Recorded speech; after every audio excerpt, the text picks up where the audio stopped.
Hello, New York Giants fans, and welcome to your Valentine's Views podcast for Monday, December 26th. As we look forward to the New York Giants having a playoff clinching game this coming weekend at MetLife Stadium, and we look back at a missed opportunity for the Giants to actually clinch the playoffs on Saturday in their loss to the Minnesota Vikings. Ed Valentine with you here as always. Tony DelGenio is also here, and those of you watching as we live stream on YouTube, notice that Tony is not with us in terms of video. Tony's having some camera difficulties today, so you folks just get to stare at my beautiful face, for the next half hour, 40 minutes or so. But anyway, let's get into it. Tony, hope you had a good Christmas. Hope all of our listeners and viewers had a good Christmas as well.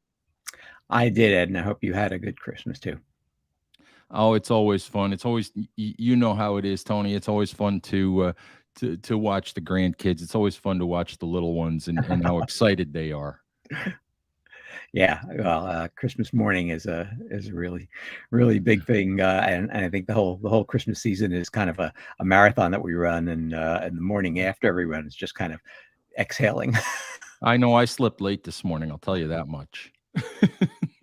But hey, let's get into talking about the Giants here a little bit. And Giants missed an opportunity to clinch on Saturday, and Lord knows how many times I almost wrote Sunday when I was doing post game stuff, and I actually did end up writing Sunday in a headline, which I had to correct. So if I say Sunday here during the podcast, then so be it, because it's still hard for me to to think Saturday as a game day. But Giants missed an opportunity. All of the teams that they needed to lose over the weekend lost. The Giants couldn't quite come away with the victory over the Vikings.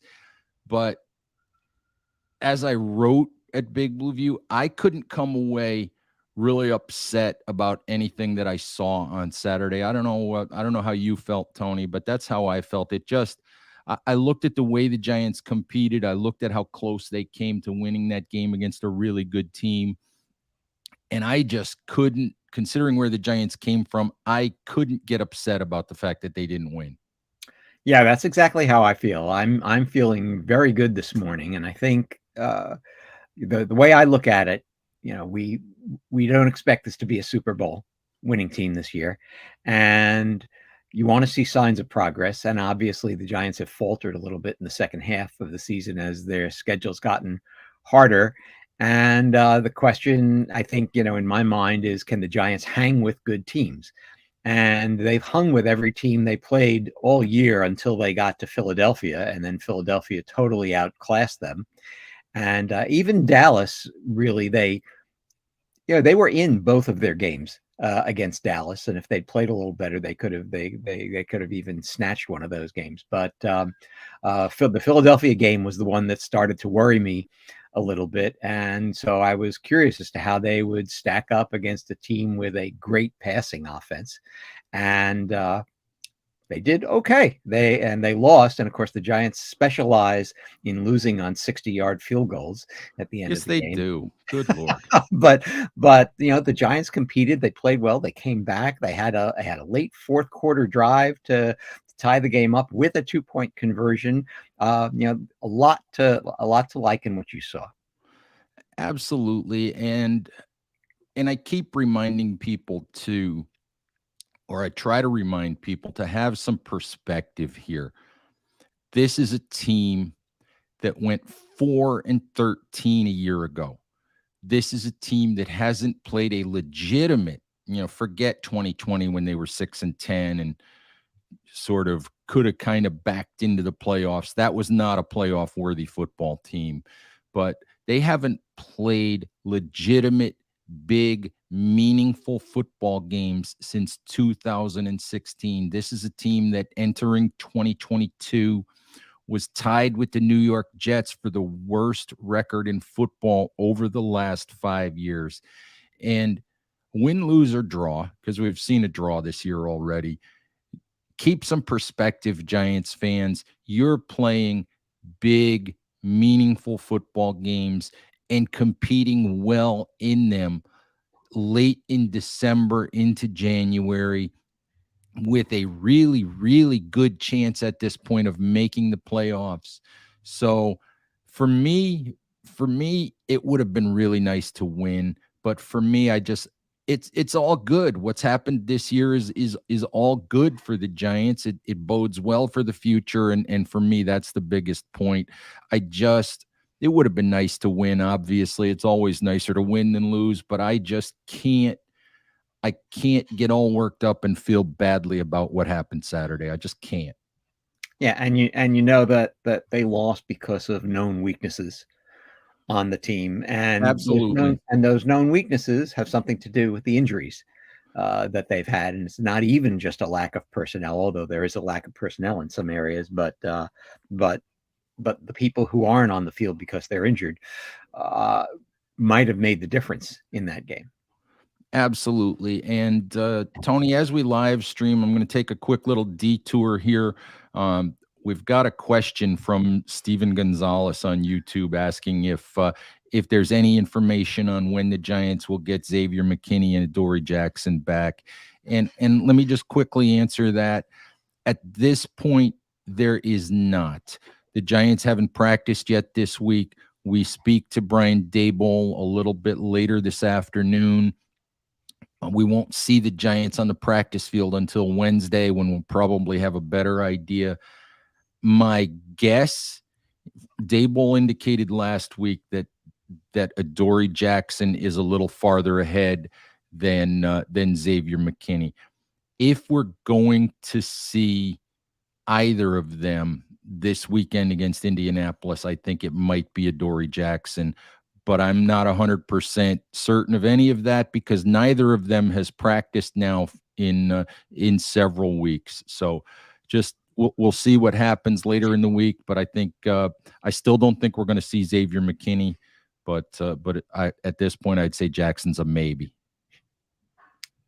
So let's get back to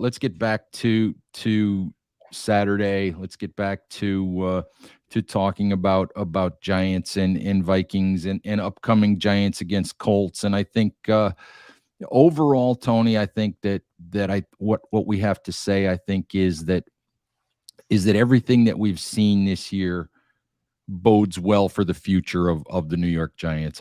You agree with that? Absolutely. I think the Giants are, first of all, they've got, I think now an established and fearsome defensive line.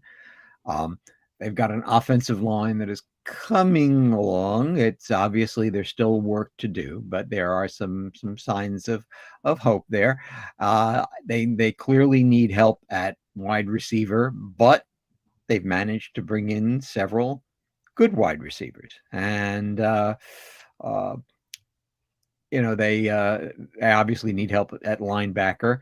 The secondary is a work in progress, but again, if they got the guys back that were injured, that secondary would look different. I feel like I'm starting to see Cordell Flott come along and start to contribute. Yes, he had what I considered the turning point of the game, that he couldn't quite hold on to that interception, because to me that was the game about to swing in the Giants' favor, and when that was, I think, correctly called a non-interception, that really changed everything. So I believe Minnesota then drove for a touchdown when they were able to keep the ball. But the fact is, he was in position to break up the pass and intercept in the first place, and he got a great PFF score in the time that he played, 20 some odd snaps. And so, I think the defensive back situation is moving along. It's not there yet, but it's moving along. So there are parts of the team that are starting to look better. And of course, you have the quarterback situation, and I thought Daniel Jones played very well. on Saturday.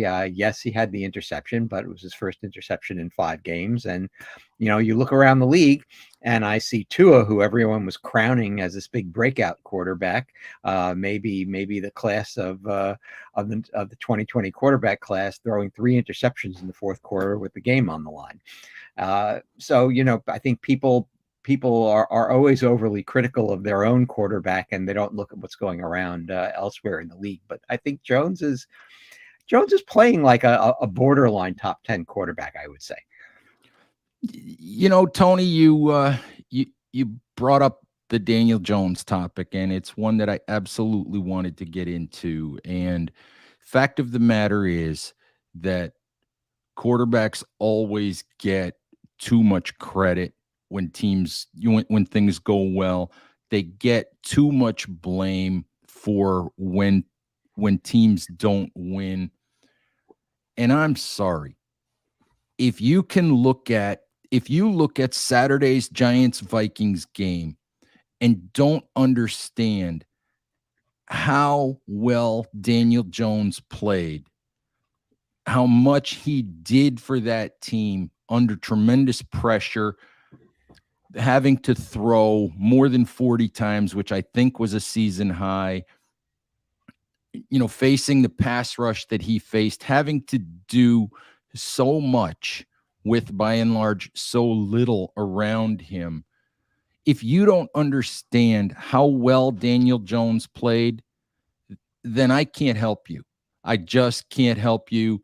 Then you just don't, to me, you just don't understand what you're looking at. You mentioned Tua. And what I wanted to say is, if you don't understand how well Jones has played, all you have to do is look around at what you've seen around the NFL the last few days. Look at the mess that the New York Jets are in when they tried to upgrade from Sam Darnold. They've made everything worse. Look at the way Tua played. Look at the Indianapolis Colts, who are now on their third quarterback of the year. Look at what's going on in Washington, where they have an excellent team. They just don't have a quarterback. Look at what we saw yesterday in Green Bay. Aaron Rodgers, one of the best quarterbacks of all time, overthrowing wide receivers in the end zone for touchdowns. He threw an interception yesterday. Tom Brady was terrible until late in that game for Tampa Bay yesterday. The point is, look around the league. Quarterbacks are not perfect. No quarterback, especially one that's asked to throw the ball more than 40 times in a game, no quarterback is going to throw every single pass exactly where it needs to be thrown. Yes, Daniel Jones threw an interception. Yes, that ball was just slightly behind Isaiah Hodgins. But that was Patrick Peterson who made that interception. That's a cornerback who's probably going to end up in the Pro Football Hall of Fame. There's a lot of cornerbacks who don't make that play, even though that ball is not perfectly thrown. And I guess my point is, Daniel Jones is a free agent at the end of this season. And if you look around the league and you objectively look around the league, there are a lot of NFL football teams that wish they had a quarterback playing as well as Daniel Jones is playing. And if Giants fans don't recognize that, like I said, I just don't know what else to say. If they don't recognize that, then I just don't think they're being objective about it. I think that there's a preconceived notion that Jones wasn't going to cut it and isn't going to cut it, and you're just not willing to look at what you're actually seeing on the field. Yeah, I would say there are fewer than 10 teams in the NFL who, at this point in this season, have a quarterback that's really performing better than he is. And he's doing everything that the Giants ask him to do. And Saturday, they asked him to do something they really haven't asked him to do all year. They asked him from the first drive of the game to win the game with his arm. And he did everything humanly possible to try to get that done. And in the end, It wasn't Daniel Jones who let the Giants down. It was Daniel Bellinger fumbling a ball in scoring territory. It was Richie James dropping two critical passes in the fourth quarter. It was faulty pass protection that had him running for his life. Evan Neal having another really rough game. I don't know what's going on with Evan Neal. I think I'm wondering, and to be honest with you, after that sprained MCL that caused him to miss time earlier in the year, I wonder how healthy the young man is. But, back to Daniel Jones, I don't know what more he could have done on Saturday than he did. And like I said, if you're looking at Daniel Jones and thinking that he's not a good NFL quarterback, and we can argue about, is he top 10, is he whatever. But if you're looking at Jones and you don't think he's a good NFL quarterback, then you and I are just not looking at the same things. Right. And obviously he's not perfect. Okay. So he had the interception. Occasionally he'll throw a ball and get a completion, but the ball is not in optimum position for the receiver catching the ball to then gain a lot of yards afterwards. And so he loses some yards after catch with his ball placement in certain situations. On the other hand, I think he throws some beautiful balls in a lot of other situations. And yeah, I think the key is you look at all the other quarterbacks around, and there are relatively few of them that are obviously better than he is this year. And you didn't even mention Russell Wilson, who either is washed or is showing that outside a particular system, he's not a very good quarterback. Then you have teams like San Francisco, who seem to be quarterback proof. They can throw anyone in there at quarterback and still defeat an opponent, and it doesn't seem to matter who the quarterback is. But there are very few other teams where the quarterback is really performing better than Jones is and is driving the team to victory.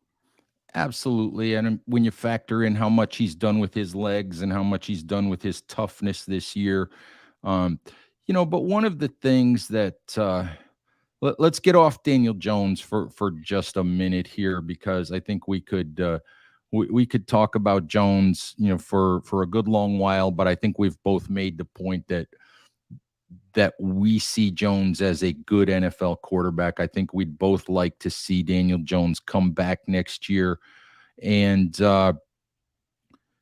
what I want to say about Saturday's game, and I think it's maybe the last thing that I'll say about that loss, is one of the things that I have said all year, one of the things that I have pointed out all year, as the Giants have been so good in these one-score games, I think now 8-3-1 in one-score games, the Giants have a very narrow path to victory. And part of it is because of the roster that they have, because of oftentimes the lack of explosive playmaking, maybe the lack of difference makers in the secondary, where Patrick Peterson made a nice interception on Saturday. The Giants dropped another interception. Well, if you count the Cordell Flott play, they didn't come up with a pair of interceptions. But the fact for the Giants is that they are not good enough yet. They are not talented enough yet to overcome not being perfect against good teams, to overcome missing scoring opportunities. If they cash in those scoring opportunities, even with field goals, maybe they win that game. They're not good enough to overcome giving up points because they get a blocked punt late in the game. Maybe when you continue to build this roster out, maybe you have a talented enough wide receiver or a couple of talented enough defensive players that they make those difference-making plays that help you overcome your own mistakes. But right now, the Giants just don't have enough of those players. Yeah, and I think really, well, I don't want to say especially on defense, but in yesterday's game, I thought it was the absence of such players on defense that cost them the game. Obviously, I mean, Justin Jefferson is probably the best receiver in the league, so he's gonna get his catches, he's gonna get his yards, but to have the Vikings third and 11 out of field goal range, and then to let him get 17 yards on a screen pass to put them into long field goal range. That was really the killer play for them. And I think, most of the day it was the defense giving up receptions to Jefferson and to TJ Hawkinson, who, another tight end having a career day against the Giants defense. There's I think a whole list of them in the NFL who seem to do that. So I think, that's if the Giants secondary and linebackers were better, I think you'd see the Giants with probably no worse than a 10-5 record right now. And yes, the offense hasn't done a whole lot during the year, but I thought on Saturday the offense did do a lot. They moved the ball, they got points, and they scored enough points where they should have been able to win the game. Absolutely, but they did leave a couple of opportunities on the field as well. Tony, I want to spin forward a little bit and talk about the upcoming weekend. We posted playoff scenarios at Big Blue View, and obviously the Giants are win and in. All of the different prognostication sites look at the Giants with a 90% chance or higher of making the playoffs. The Giants they should get into the playoffs at this point. I don't know about you, but what I want to see from this football team on Sunday, the pressure's on the Giants on Sunday. They're playing a team that they should beat. They're playing a team that they're favored to beat, which even at 8-6-1, the Giants are not often favored.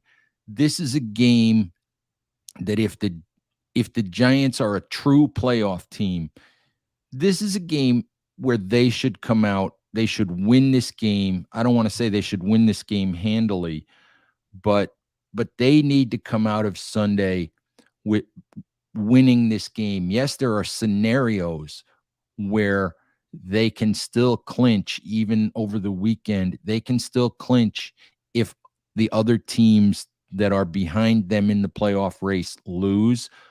But you want to see this team win its way into the playoffs, and you really don't want it to come down to any sort of week 18 scenario where you have to beat the Eagles or you have to hope for help from other teams. So for me, you want to prove that you're a playoff team. You want to prove how far you've come.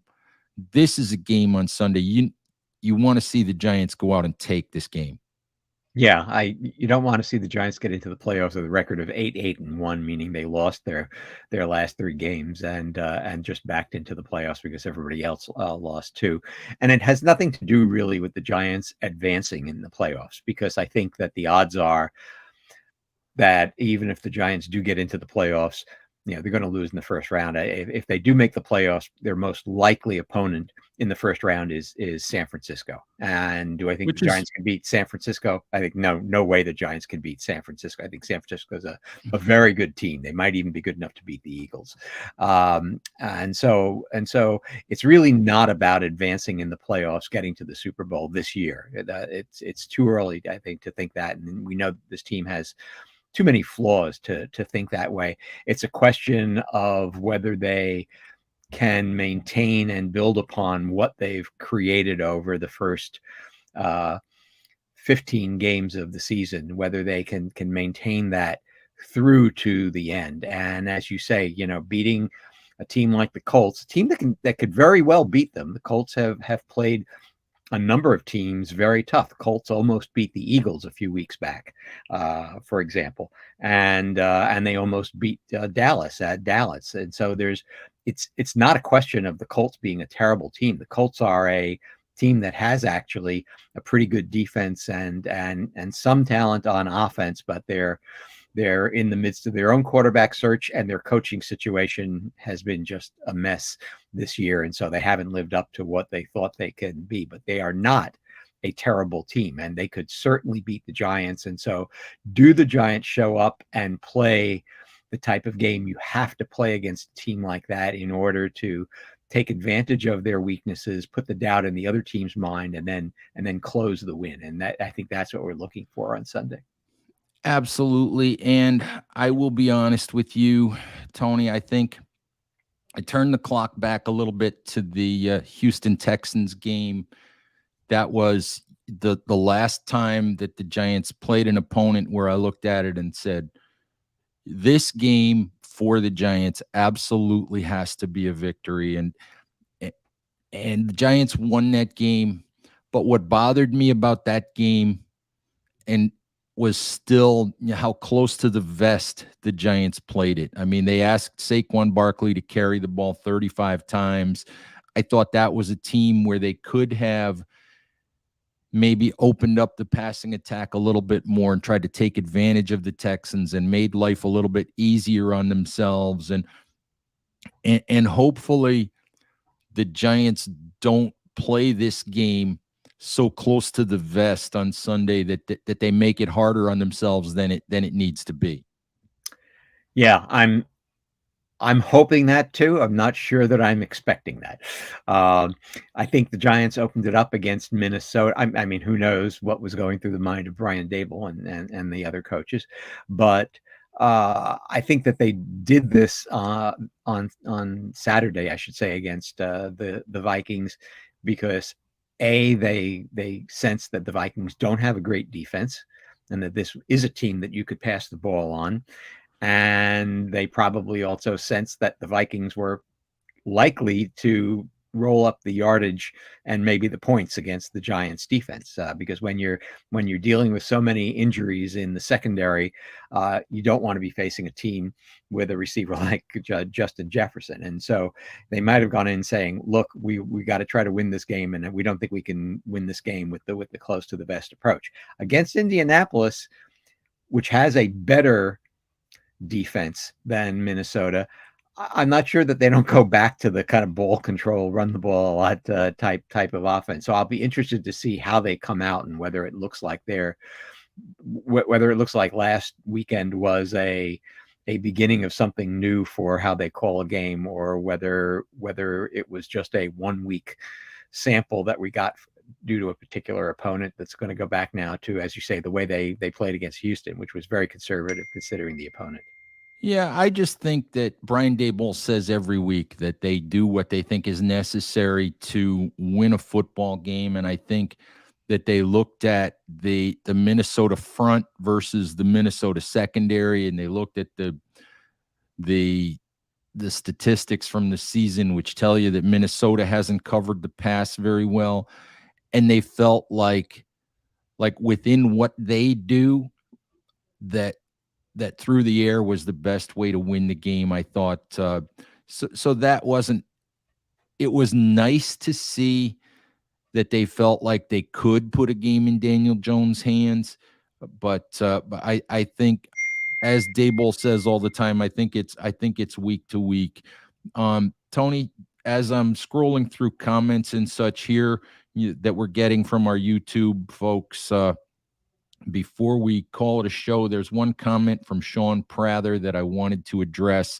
He just mentions quickly that he didn't understand some of the blitzes that the Giants employed on Saturday. I think the one in particular that people are stuck on is the 3rd and 11, or I don't remember if it was 3rd and 11 or 3rd and 9. I think it was 3rd and 11. The last play before the screen pass that set up the eventual game-winning field goal, where the Giants sent 6 or 7 rushers and left man-to-man coverage in the secondary. And look, Nick Filato and Chris Flum basically said this on their post-game live stream. Wink Martindale is Wink Martindale, and he's going to do what he's going to do. In critical situations, Wink Martindale is going to send the house. And the fact of the matter was, that's Justin Jefferson. That's the best wide receiver in football.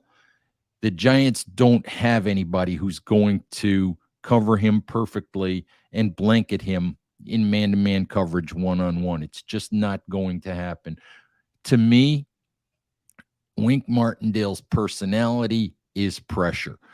The Giants' defensive personality now is pressure. It's not coverage. The Giants played to their personality. They got pressure on Kirk Cousins.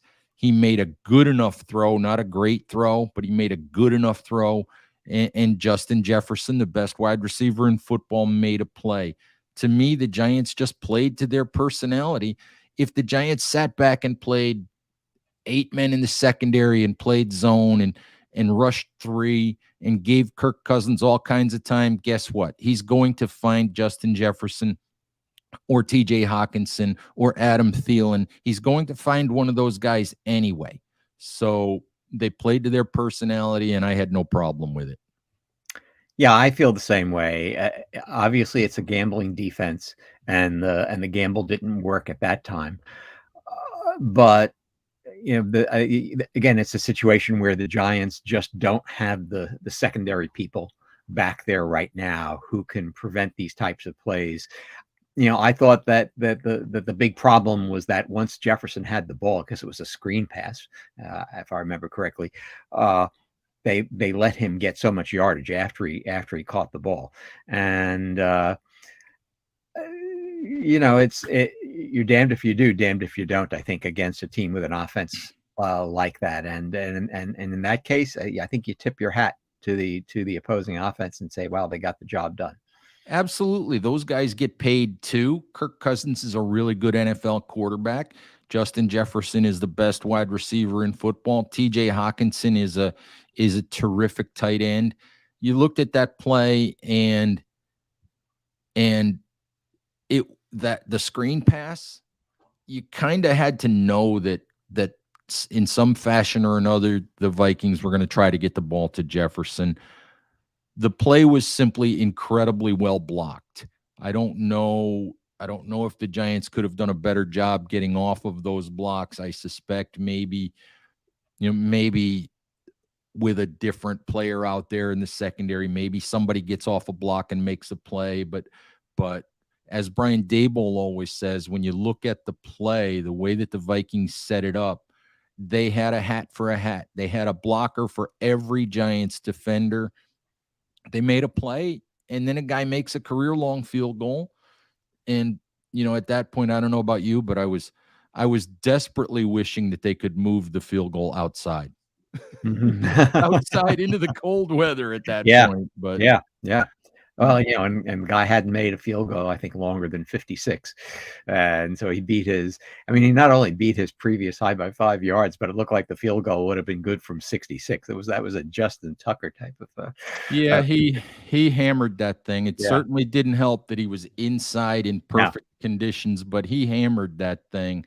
And as you made mention of earlier, there is something about the Giants and game-winning 60-some yard field goals against them that it just gives you a sinking feeling at this point every time one of those comes up. Yep. Well, we got one back because we signed one of the guys who made one of the 60-yarders against us, and he's now our kicker. And well, I guess he hasn't been making 60-yarders. He's been making 55-yarders pretty routinely for the Giants. So there's that. Yeah, Graham Gano is tremendous, and I hope he kicks for the Giants for a few more years. But anyway, Tony, huge game coming up for the Giants on Sunday. I saw Saquon Barkley taking to social media, asking for fans to be fired up on Sunday, looking for crowd support, and I'm sure that the Giants will get it. This is the biggest football game that the MetLife Stadium crowd has seen in a very, very long time. I'll be in the press box, and I'm looking forward to that, and it should be a really, really fun day. It's actually hard to believe that there's going to be a game like that at MetLife. You're so used to just kind of playing out the end of the season before sparse crowds that are at a stadium that's populated mainly by the opposing team. But I don't think that's going to be the case on Sunday. Absolutely. And as I said earlier in the show, keep some perspective here, Giants fans. This team was 4-13 a year ago, 5 straight double-digit loss seasons before this year. and nobody saw this coming. So this is a tremendous opportunity for the Giants. I hope you guys, hopefully it turns out well, but make sure you're in front of your television. If you're not in front of the stadium, big day for the Giants, biggest day that potentially that they've had in a long time. All right, Giants fans, that's our show for today. Thank you, as always, for listening. Please make sure that if you're watching us on YouTube, please like, share, and subscribe. If you're listening to us across the Big Blue View Radio Network, please subscribe wherever you listen to podcasts. Remember to stay safe out there, take care of each other, and we'll talk to you soon. Bye-bye.